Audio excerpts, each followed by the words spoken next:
Hey everybody, Dr. Chris here. Thanks for joining me. We're talking about pain and weight today, okay? Now these two things go together all the time. You know, you'll hear, hey, my weight's higher than I want it to be because I hurt and I can't exercise, okay? So you hear that all the time, and that's true. You know, the summary here is not a surprise. The higher your weight, the more excess weight you have, the more pain you're likely to have, okay? Because weight and pain go together. We'll get into the details here in a minute, but something I'm gonna tell you right off the bat here that you can do to address this, because that's a very common situation, the pain preventing exercise associated with weight gain. And you've heard me say this before.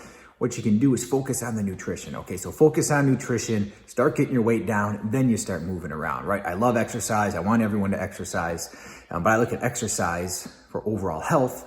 Nutrition, you can focus on nutrition for weight loss, get you moving around, get rid of some of those fat cells, help lower systemic inflammation in your whole body. You'll start feeling a little bit better, then you start moving around to keep things going, okay? So now we're gonna get into some of the details here. So there's two main ways that adipose tissue fat cells are associated with increased pain, okay? The first one is what everyone thinks about, common sense. It's called fat mass disease. That just means you have a lump, a weight of something, and it's pushing on something else, and so it hurts, right? It's kind of common sense. You have more weight pushing down on your knees. Yeah, your knees might hurt more eventually. You have weight pushing on your hip, your hips are gonna hurt more, okay? So any amount of pressure that you can take off of usually the lower extremity joints, like the hips and the knees and the feet, the less pain you're gonna have, okay? It's one way. The other way, which I think is really interesting, and you know, if you've listened to some of my hormone talks, go back and check out the hormone series if you haven't, you'll understand this, but fat cells don't just sit there and push on things, right? They're incredibly active. They send out all these signals, these hormone signals, inflammatory cytokines, TNF alpha, interleukins.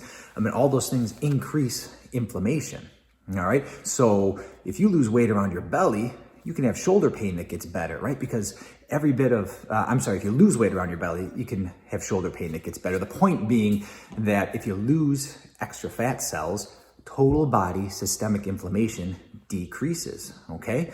And so if you're losing fat cells, you're helping your pain by two different routes, okay? One is taking pressure off of things. You're improving the fat mass situation.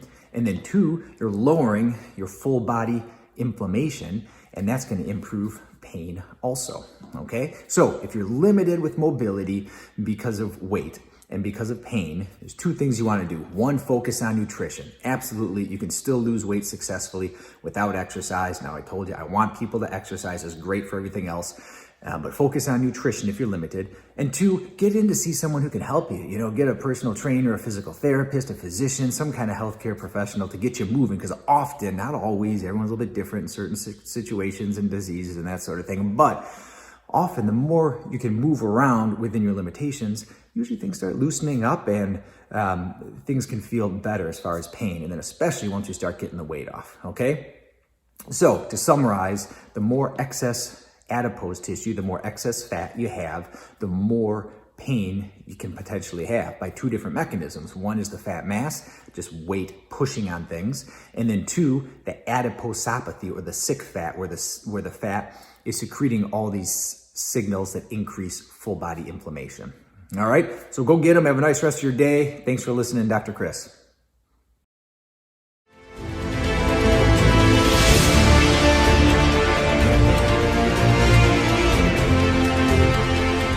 Be sure to schedule your free 30-minute initial phone consultation by sending me an email or by visiting our website at refinedwellnessconsulting.com.